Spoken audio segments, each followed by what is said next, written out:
It's Wednesday, March 25th, 2017. From the Total Soccer Show, Dirty Tackle, and Howler Magazine, this is The Goalmouth. I'm George Qureshi. On today's menu of bite-sized soccer news, the latest unsubstantiated Freddy Adu rumor. You know I love those. An update on an American striker ahead of the upcoming qualifiers. Atlanta United gets even stronger, if you can believe that. A Liverpool lifer passes away. A fan in England once again tries to punch an animal, and it's not a horse this time. And together we launched the very first Goalmouth listener investigation. I need your help finding a video on the internet, basically. Okay, we begin by nibbling on Freddy Adu, who, according to possibly fake news site CNN Indonesia, has been offered to a club named Persija Jakarta. That's right. The report says that Adu has been offered to the club, not the other way around. In any case, the director won't say yay or nay, only that, quote, "I'm a new guy here, all still a mess." Sounds like a case for Freddy. As Daryl mentioned yesterday, Jordan Morris's ankle injury could be one reason that Bruce Arena called Chris Wondolowski into the U.S. camp, and Sounder at Heart reports that Morris did not train with the national team on Monday or Tuesday. Instead, he's doing gym work and rehab. You know who is looking super healthy? Josef Martinez, the Atlanta United and Venezuela striker, leads MLS with 5 goals after just 3 matches. He also leads in shots on goal and multi-goal matches, but you might have inferred that. Anyway, he had been on loan with Atlanta from Torino FC, but yesterday the MLS club announced that it had exercised an option in that deal to buy him outright. Good news for Atlanta United Nation, ATL, UTD, NATION. Bad news for everyone else. Ronnie Moran debuted as a fullback with Liverpool Football Club in 1952 and spent the next 16 years playing there. He loved it so much that he spent his final 2 seasons with the reserves, in fact. Then he became an assistant coach under Bill Shankly and stayed on through the decades, twice serving as caretaker manager in the 1990s. He finally retired in 1998 after 49 years with Liverpool, and he passed away yesterday. The Liverpool Echo reported that, quote, "Along with Bob Paisley, he had filled every role imaginable at the club, from player to physio to coach and trainer through to manager, kitman, mascot, and tea lady." No pictures of that, as far as I can see. Been punching the eagle, have we?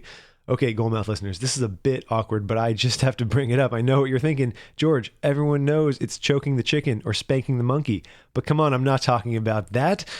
Talking about Daniel Boylett, a 35-year-old man boy who literally tried to punch Crystal Palace's bald eagle in September. And not the club's mascot either, which would be, I guess, if not understandable, then at least comprehensible. No, he tried to punch Kayla, the actual living bald eagle, as she was being paraded around the pitch, as is Crystal Palace's custom. Boylett was in court to deny charges of criminal damage and violent disorder. Apparently, the Eagles' handler was unsure if the punch landed.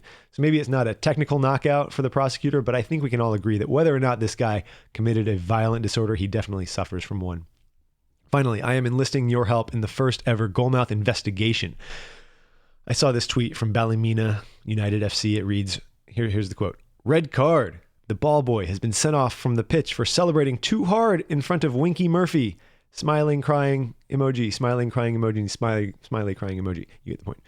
First thing I did a search for the video. Couldn't find one. Second thing I did, I Googled Winkie Murphy. Here's what I learned. William Murphy had a 25-year career in Northern Ireland before retiring in 2015. He is described as a hard man, which explains how he got away with a nickname like Winkie. I don't know why he was on the sidelines at that match. Maybe he's a manager now. It didn't say. In 2009, he was arrested in Spain and caught with 300 euros in counterfeit bills. He was also the victim of a blackmail scheme, and I know this because I saw the picture. He is standing in a bathroom stall, giving a double thumbs up sign with his arms raised above his head while wearing nothing but a polo shirt, buttoned up all the way to the top. So, Goalmouthers, I really want to find this video of the ball boy celebrating too hard in front of this guy. Please find it, send it to me. I'm George at howlermagazine.com or just at Qureshi on Twitter. Please, please, please find this video. Okay, my name is George Qureshi. Taylor Rockwell will be with you tomorrow morning. Don't forget to sign up for our newsletter where you can click out to all of the stories I've mentioned on this podcast. The link to sign up is in the show notes. I leave you today with today's Goalmouth top tip. Listen to the new pilot of the Dirty Tackle podcast, co-hosted by people you know, Brooks Peck and Ryan Bailey. It's up at waterhowler.com today, and it is not a Howler podcast. It's a part of a pilot project from Panoply, which has a bunch of great podcasts.